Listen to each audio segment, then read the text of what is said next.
लोकसभा निवडणुकीची रणधुमाळी आता सुरू झाली असून अमरावती लोकसभेकडे संपूर्ण महाराष्ट्राचं लक्ष वेधलेलं आहे. काँग्रेस पक्षाकडून आमदार बळवंत वानखडे यांनी अमरावती लोकसभेकरिता उमेदवारी मिळवली, तर काल अंबादेवीचे दर्शन घेऊन प्रचाराचा नारळ सुद्धा फोडलेला आहे. आज मेळघाट दौऱ्यावर असताना आमदार बळवंत वानखडे यांच्याशी मेळघाटच्या विविध विषयासंदर्भात खास बातचीत केली आहे आमचे प्रतिनिधी तिलक मिश्रा यांनी.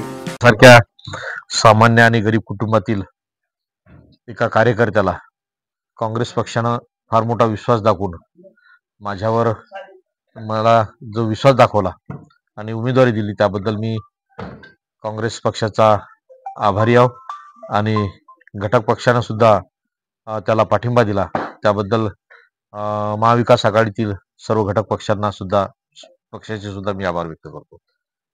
काल आपण आपली सुरुवात केलेली आहे अंबादेवी मंदिर इथं ओटी भरून आपल्या कार्यक्रमाची सुरुवात केलेली आहे. आपण पुढच्या आपल्या वाटचालीसाठी आपण इथल्या मतदारांना आपण काय आव्हान करणार आहे?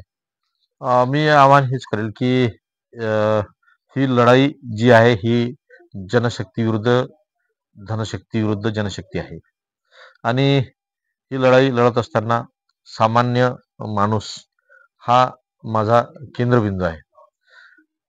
त्यामुळे मी लोकांना एवढंच सांगेल की जी काही माझं राजकीय सामाजिक जीवन आहे हे आपल्या समोर आहे आणि ते अतिशय पारदर्शक असल्यामुळे आपण सर्वांनी माझ्याशी पाठीशी राहावं, मला आशीर्वाद द्यावा, एवढंच मी जनतेला आवाहन करेल.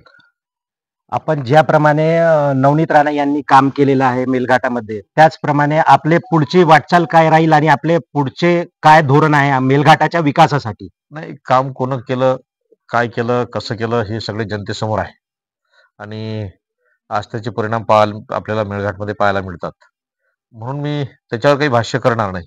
पण जो काही माझा एजेंडा आहे, जे काही माझे आदिवासी बांधव असतील किंवा मेळघाटवासी असतील, सगळे जे लोक इथं राहतात मेळघाटमध्ये, त्यांचे जे जे काही प्रश्न असतील त्या प्रश्नासाठी निश्चितच येणाऱ्या काळात सर्वतोपरी प्रयत्न करण्याचा प्रयत्न करेल. आता 1 तारखेला नवनीत राणा यांच्या जात पडताळणीचा निर्णय किंवा त्यांच्या सुप्रीम कोर्टवर जे त्यांच्या विरुद्ध त्यांच्यावर कारवाई जी चालू आहे त्याचा निर्णय येणार आहे, तर याच्याबद्दल आपलं काय म्हणणं आहे? ते माननीय सुप्रीम कोर्टात तो विषय प्रलंबित आहे. तो विषय प्रलंबित असल्यामुळे आपण त्याच्यावर टिप्पणी करणं योग्य नाही. परंतु जे काही होईल ते माननीय कोर्ट निर्णय देणारच आहे. ज्याप्रमाणे काँग्रेसचे महिला लीडर कंगना राणावत अभिनेत्री यांच्यावर टिप्पणी करतात, याच्याबद्दल आपलं काय आहे? नाही, त्या कंगना राणावतवर टिप्पणी करण्याचे काय, ते काय जर 2014ला स्वातंत्र्य मिळालं असं जर म्हणत असेल तर मग त्याचे जे काही आहे आतापर्यंत देशासाठी लढले, स्वातंत्र्य मिळवून दिलं, स्वातंत्र्य मग त्याचं काय, 2014ला स्वातंत्र्य मिळवून कसे का नाही टीका करणार आहेत त्यांच्यावर? पण कोणत्याही महिलेवर अशा टीका करणं हे एक पॅटर्न झालेला आहे काँग्रेसमध्ये. याच्या आधी असे कृत्य घडलेले आहे. नाही नाही नाही, यापेक्षाही दुसरे काँग्रेसच्या पक्षांनाच तिकीट, हे काँग्रेसची संस्कृती आहे, ते संस्कृतीप्रमाणेच वागतात. तुम्ही जे इतर पक्ष म्हणजे तुम्ही भाजपमध्ये घ्या किंवा इतर घ्या, तर ते काय वागतात, कसे वागतात, याच्यात पक्षाचा विषय नाही. पण तुमचे राष्ट्रीय अध्यक्ष माननीय सोनिया गांधीजी होत्या आणि भाजपामध्ये खूप साऱ्या अशा लीडर झालेल्या आहेत जे महिला आहे, पण आपण महिलावर अशा प्रकारचे टिप्पणी करणे हे गरजेचे आहे का? महिलावर काँग्रेस पक्षाच्या वतीनं टीका केल्या जात नाही. काँग्रेस हा सुसंस्कृत पक्ष आहे, फार मोठी जुनी परंपरा आहे, मोठमोठ्या लोकांची, जे की राष्ट्रपिता महात्मा गांधी पासून टिळकांपर्यंत सगळे हे सुसंस्कृत लोक होते. त्यामुळे महिलांवर टीका या पक्षातर्फे होत नाही. आज आपण चिखलदरा येथे उभे आहोत. चिखलदराचा सर्वात मोठा प्रश्न म्हणजे टुरिझम, दुसरा पाणी आणि तिसरा इथं बनत असलेला स्कायवॉक. आपले याच्यावर मत सांगा. नाही, आता स्कायवॉकच्या बाबतीतल्या तुम्ही बातम्या नेहमी दिल्याच. स्कायवॉक केला, स्कायवॉक झाला, स्कायवॉक उडला, स्कायवॉक पडला, ह्या ज्या बातम्या आहेत त्या बातम्या तुम्ही केल्याच. पण ते अजून काय स्थिती आहे हे तुम्हाला माहित आहे, तुम्ही मेळघाटमधले असल्यामुळे. आणि बाकीचे प्रश्न आहेत ते प्रश्न मी अतिशय जवळून पाहिलेले आहेत, कारण गेल्या अनेक वर्षापासून मेळघाटचा आणि माझा संबंध आहे.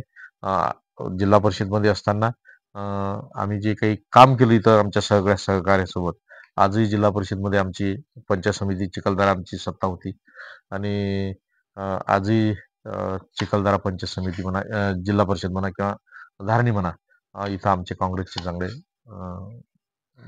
पण मान्यवर. काँग्रेस पक्ष आपले मत मांडण्यासाठी असमर्थ ठर रहा है. असमर्थ ठरत नाही. ते ब्रँडिंग जे आहे ते ब्रँडिंग म्हणजे सांगायचं झालं तर कुठल्याही गोष्टीचं एक ते इव्हेंट करतात. इव्हेंट हे काँग्रेसच्या रक्तात नाही. जे आहे सरळ सरळ साधं सोपं लोकांचे कामं करत राहणं, लोकांमध्ये राहणं, लोकांचे प्रश्न जाणून घेणं, हे काँग्रेस करते. हे काही इव्हेंट कुठल्याही गोष्टीचा इव्हेंट करायचं काही हे नाही. पण हे बाकीचे इव्हेंट करतात. आज पाहतो सगळं त्यांच्या बाजूनं असल्यामुळे ते सगळं शक्य आहे. पण मतदार तर याचाच लोभी पडून समोरच्या पार्टीचे सरकार प्रत्येक वेळेस येते आणि काँग्रेस पार्टी हे ईव्हीएम वर ठिकरा पडते. याच्यावर आपले मत काय? नाही नाही, सत्य जे आहे ते कधीच पराजित होत नसते. सत्याचा विजय असतोच. अब आज वो है, कल वो रहेंगे, परसों वो रहेंगे, ये तो चालू रहता लेकिन हमेशा सर ईवीएम पे क्यों ठिकरा पड़ता है? है. नहीं नहीं, ईवीएम पर कौन बोल रहे हैं? सब जनता बोल रही है.